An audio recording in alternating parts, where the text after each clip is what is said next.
This is Hannah Lusterman, and no, I am not driving. I'm in the car, I'm not driving. I just wanted to give you the information from my interview. Didn't want to disappoint you. So I'll have to read the questions, but here goes. I'm a transformation leader by example. And today I wanted to talk about eat to prevent sickness and disease. It's a very passionate topic for me. And I have a disclaimer. My disclaimer is I'm just somebody who is aware, or I would like to make you aware of the fact that there's a lack of awareness that what we eat affects sickness and disease. What we eat can prevent sickness and disease. That is basically my message. The more aware we are, the more choices we have. So the first question that I was asked, and one other thing, by changing what we eat we can prevent sickness and disease, but you need a lot of self-discipline for that. It's a change. It's a mindset change. You need a lot of work and a lot of self-discipline. It is not easy. What I'm asking, or what I'm saying, is not easy. When did you become aware of this passion for health? That was my first question. And my answer, my father was one of the 10 founding members in Israel who built the vegetarian village called Amirim. So I was born in Israel, and I grew up a vegetarian. The next question was, do you eat meat? And the answer to that is yes. I left home when I was 16, and I couldn't wait. I couldn't wait to get my teeth into some good meat. So yes, I ate meat for about 10 years. And then 3 years ago, I went to a health resort by a Seventh-day Adventist health retreat in the Ozark Mountains. And it was a vegetarian retreat. And so I decided to become vegetarian again. And I feel fabulous. I feel amazing. I have a lot of energy. I feel great. I can tell you. I've been both ways, and vegetarian / vegan. If you can go vegan, it's probably even better. I just don't have the courage to get to vegan. I am cutting out dairy slowly. But for now, vegetarian. The next question was, what are you eating? What am I eating? I try to eat organic as much as possible, and lots of greens. I have my my green smoothie every morning. I have my green smoothie, and I try to eat healthy grains, nuts, all the healthy foods. I do a lot of research. I'm part of a movement called the Plant-Based Movement. It's the author of the China study and the documentary Pure Nation. You should, if you have a chance, look at that documentary, Pure Nation. Another book that I recommend that has incredible information in it, plant-based and vegan, vegetarian, is a book by Kimberly Schneider. It's called Beauty Detox Solutions. Great book. So as I think of others, I will let you know. So the next question was where I learned my healthy eating habits, and that question was basically answered when I said I started to eat healthy at home. I was a vegetarian, but I did again a lot of research. Another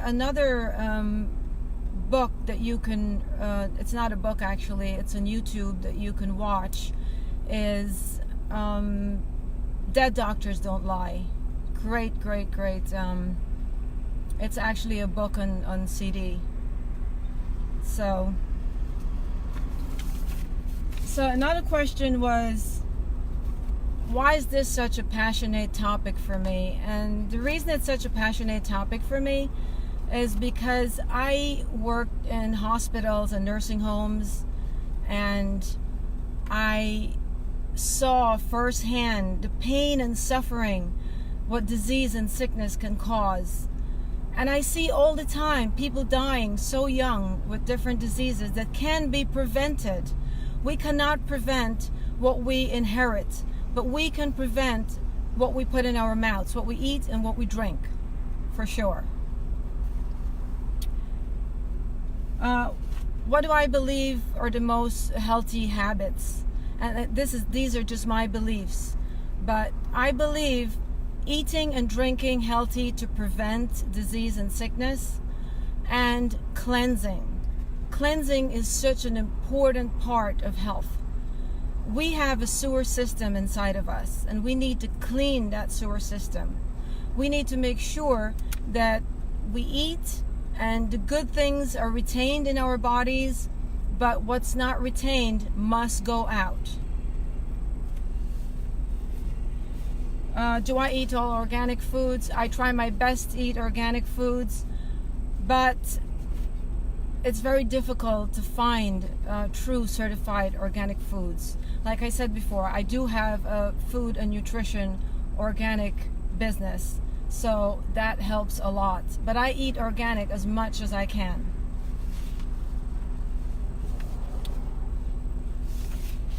So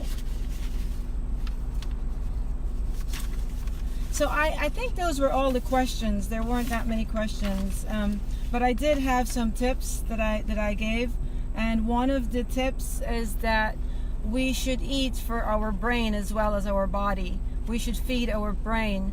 Mostly we eat thinking about our bodies, but we have to think about what's good and what's not good for our brain. A lot of people think about their weight, and so they try to avoid eating this and avoid eating that.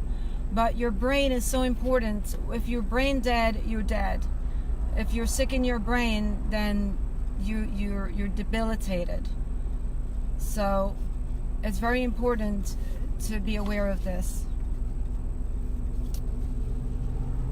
And your true wealth is really your health. So again, take care of what you put in your body. Take care of being healthy, because if you're not healthy, you can't have a business, you can't work, you can't enjoy life, you can't have fun.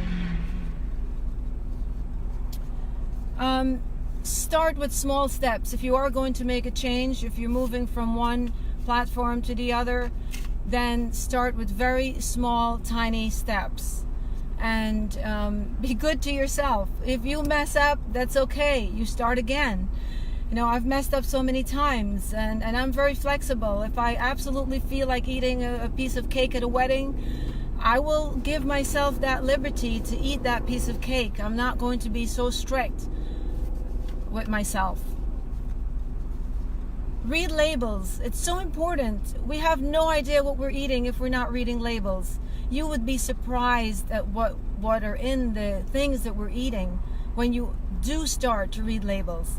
Let it be a ritual. It will become a habit. Just pick it up and look and see what's in the can. See what's in the packet. Read your labels.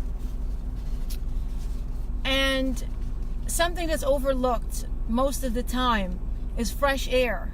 Fresh air is so important. We're living in a contaminated world. We're living with contaminated water, contaminated food, contaminated air all around us, pollution. If you can get away and go to the country, that's why people, the ones that can afford it, they have houses in the country.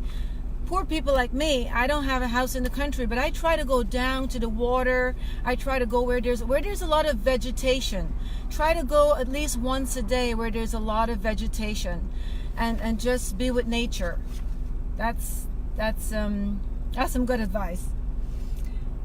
I often hear people say, a vegetarian, a vegan, boy, that's so expensive. I can't even think of becoming a vegan or a vegetarian because the food is exorbitant.